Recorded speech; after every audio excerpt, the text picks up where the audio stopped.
Good morning students. Our next topic is, अब हमारा next topic है economic and social need as basic consideration for development. इसमें हम पढ़ेंगे कि इकोनॉमिक और जो सोशल नीड है वो ह्यूमन बीइंग के लिए या डेवलपमेंट के लिए एक बेसिक चीज़ है। ठीक है, किसी भी कंट्री के लिए या किसी भी एरिया के लिए डेवलपमेंट अगर हम करना चाहते हैं तो उसके लिए हमें इकोनॉमिकली और सोशली बहुत ज़्यादा स्ट्रांग होना पड़ेगा। ठीक है, तो इसको हमने 4 पॉइंट्स में डिवाइड किया है, 1, 2, 3 एंड 4। सबसे पहले फर्स्ट पॉइंट है judicious use of natural resources. हम लोग खुद को इकोनॉमिकली और सोशली कैसे स्ट्रांग बना सकते हैं जब हम अपने रिसोर्सेज को या नेचुरल रिसोर्सेज को अच्छे से यूज़ करेंगे। जितनी ज़रूरत है उतना ही यूज़ करें, इसका ओवर यूज़ ना करें। नेचुरल रिसोर्सेज में हमारे रिसोर्सेज आएंगे forest, water, land, mineral resources, जो मैंने आपको लास्ट चैप्टर में करवाया था। ठीक है, हमने 3rd चैप्टर में पढ़ा था ना सारे रिसोर्सेज, तो ये वही है।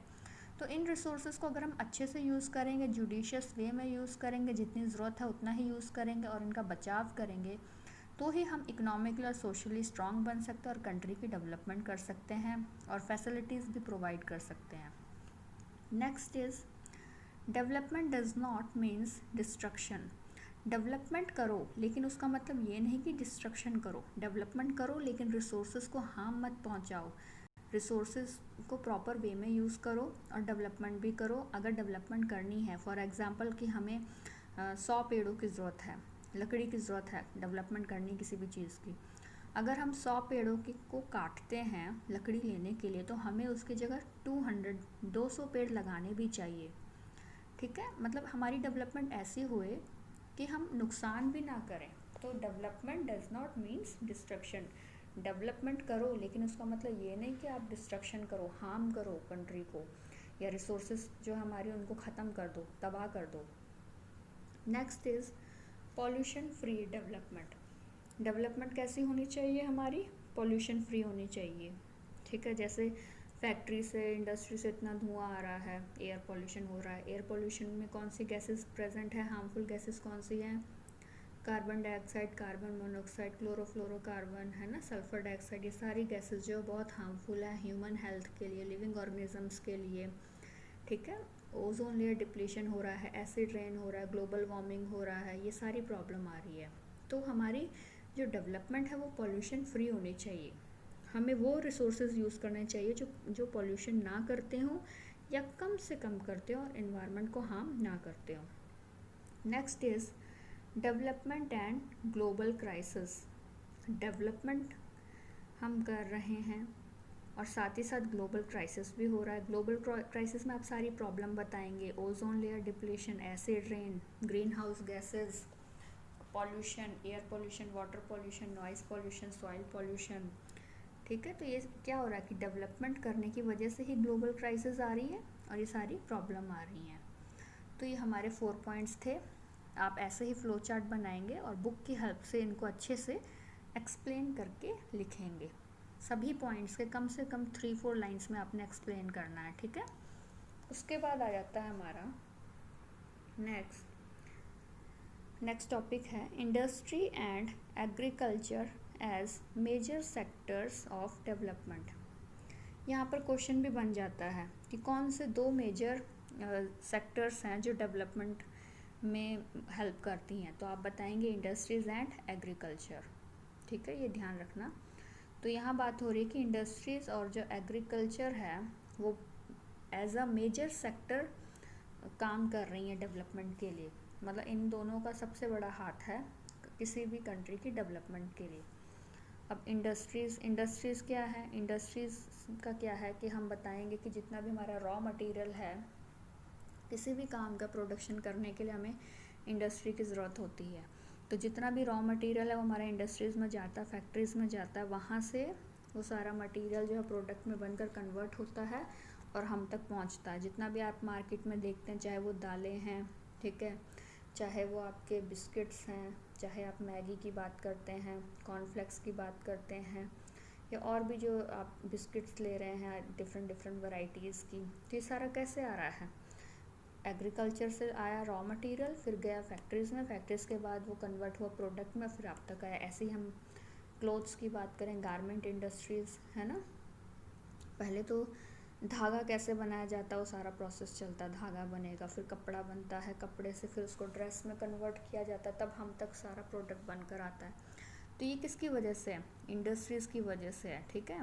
और दूसरा आपने देखा होगा कि जब इंडस्ट्री से ये सब फ़ायदा मिलने लग गया तो हमने क्या किया, जंगलों को काटना शुरू कर दिया, पेड़ों को काटना शुरू कर दिया।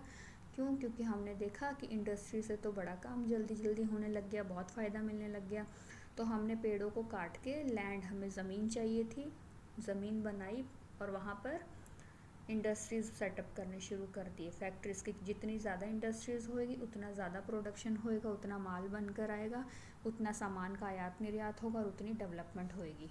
तो ये था इंडस्ट्रीज़। उसके बाद आ जाओ एग्रीकल्चर। एग्रीकल्चर में हम बताएंगे कि एग्रीकल्चर किस तरह हेल्पफुल है डेवलपमेंट के लिए। तो आप बताएंगे कि जैसे एग्रीकल्चर से सारा रॉ मटेरियल आता है, ठीक है, जितने भी हमारे वेजिटेबल्स हैं, ठीक है, जितने भी हमारी दालें हैं, जितने भी हमारा फूड प्रोडक्ट है, सब का सब हमारा एग्रीकल्चर से आता है, ठीक है। और भारत को तो वैसे ही कृषि प्रधान देश कहा जाता है। जब इंडिया में अच्छी एग्रीकल्चर की फैसिलिटी है या मिल रही है तो हमारी अच्छी पैदावार हो रही है, जिससे हम सामान का आयात निर्यात भी अच्छे से कर रहे हैं। लेकिन ग्रीन रेवोल्यूशन आया था। ग्रीन रेवोल्यूशन के समय क्या हुआ, ग्रीन रेवोल्यूशन के बाद बहुत ज़्यादा एग्रीकल्चर में हमारी प्रोडक्शन होने लगी, क्योंकि फार्मर्स को नई नई टेक्निक्स का पता चलने लग गया, ठीक है, उनके पास नई नई वैरायटीज़ आ गई, नए वैरायटी के बीज आ गए, अच्छे बीज आने लग गए, उससे इनकी पैदावार बहुत बढ़ी। लेकिन कहीं ना कहीं ग्रीन रेवोल्यूशन ने हमें साइड इफ़ेक्ट्स भी दिए। साइड इफ़ेक्ट्स कैसे दिए हमें ग्रीन रेवोल्यूशन ने? ग्रीन रेवोल्यूशन की हेल्प से हम लोगों ने सीखा कि कीड़ों से कैसे बचाना है इनको, तो हमने पेस्टिसाइड का छिड़काव करना शुरू कर दिया, इंसेक्टिसाइड फर्टिलाइज़र यूज़ करने शुरू कर दिए। मतलब ग्रीन रेवोल्यूशन से हमारी पैदावार तो बहुत हुई, हमें फ़ायदा तो बहुत मिला, लेकिन कुछ सालों बाद अब इसका नुकसान भी मिल रहा है, जो कि हम पेस्टिसाइड्स यूज़ कर रहे हैं या फर्टिलाइज़र्स यूज़ कर रहे हैं, इंसेक्टिसाइड यूज़ कर रहे हैं, डीडीटी वगैरह यूज़ कर रहे हैं, जिससे कि लैंड में जो लैंड की जो फर्टिलिटी है वो ख़राब हो रही है। ज़्यादा केमिकल होने की वजह से सॉइल इरोजन हो रहा है, लैंड जो है धीरे धीरे बंजर बन रही है। और दूसरा एक प्रॉब्लम एक ये शुरू हो गया कि एग्रीकल्चर में पानी बहुत ज़्यादा यूज़ होने लग गया, क्योंकि हम लोग HYV सीड्स यूज़ करने लग गए। अब HYV सीड्स कौन से होते हैं? वो सीड्स जो ज़्यादा पानी लेते हैं, है ना। तो जब इन्होंने ज़्यादा पानी लेना शुरू किया, पैदावार तो अच्छी हुई, लेकिन कहीं ना कहीं हमारे जो नेचुरल रिसोर्स वाटर है उसमें कमी आनी शुरू हो गई। तो ये आप बताएंगे कि ये दोनों बहुत इम्पॉर्टेंट पार्ट है डेवलपमेंट के लिए, लेकिन दोनों ने हमारे इन्वायरमेंट को हार्म भी बहुत पहुंचाया। इंडस्ट्रीज़ ने पॉल्यूशन किया, हर तरीके का pollution, air water land soil noise, global warming, climate change, green house gases, है ना। और एग्रीकल्चर ने क्या किया, पेस्टिसाइड और फर्टिलाइज़र्स, इंसेक्टिसाइड्स का ओवर यूज़ करने की वजह से एग्रीकल्चर में जो लैंड है वो हमारी डिस्ट्रॉय होने लग गई। HYV सीड्स का यूज़ करने की वजह से जो हम लोगों का वाटर है, पानी का जो लेवल है वो कम होने लग गया, ग्राउंड वाटर जो है वो कम होने लग गया। उसके बाद हमारा आता है next topic is social factors affecting development. ये इम्पॉर्टेंट क्वेश्चन है, यहाँ से क्वेश्चन बन जाता है कि कौन से सोशल फैक्टर हैं जो डेवलपमेंट को अफेक्ट करते हैं। तो इसको हमने 6 पॉइंट्स में डिवाइड किया है। Poverty, affluence, child marriages and child labour, employment, education and human health, HIV AIDS, और अब लेटेस्ट आप एक कोरोना वायरस भी ऐड कर सकते हैं इसमें, ठीक है। तो ये कौन से फैक्टर हम पढ़ रहे हैं? Social factors. कि सोशल फैक्टर बताने हैं कौन से हैं जो डेवलपमेंट को अफेक्ट कर रहे हैं, जो हमारी डेवलपमेंट को रोक रहे हैं। सोशल फैक्टर कौन से हैं जो डेवलपमेंट को हार्म कर रहे हैं या रोक रहे हैं? पॉवर्टी, सबसे पहले हम पढ़ेंगे पॉवर्टी। पॉवर्टी का मतलब क्या होता है? गरीबी। गरीबी है ना, जब किसी भी देश में गरीबी रहेगी, भूखमरी रहेगी, तो वो कंट्री डेवलप हो सकता है? नहीं हो सकता। ये बहुत बड़ा एक रीज़न है। Next affluence. एफ्लुएंस का मतलब होता है अमीरी, या वो जो बहुत अमीर है। अमीर लोग भी रिसोर्सेज का ओवर यूज़ करते हैं, इनको जितनी ज़रूरत होती है उससे ज़्यादा यूज़ करते हैं। कोई भी रिसोर्स हो, फॉर एग्ज़ाम्पल घर में 5 लोग हैं तो 5 गाड़ियाँ होंगी, तो पाँचों में पेट्रोल डलेगा, तो पेट्रोल डीजल कहाँ से आ रहा है? Natural resources. ऐसे ही अदर रिसोर्सेज का भी ओवर यूज़ करते हैं, एसीज हर रूम में, रेफ्रिजरेटर का ओवर यूज़, ये सारा। और इससे क्या हो रहा है, एसी और रेफ्रिजरेटर से क्या हुआ, क्लोरोफ्लोरोकार्बन जो है वो ओवर रिलीज़ होएगा और हमारे इन्वायरमेंट को हार्म करेगा।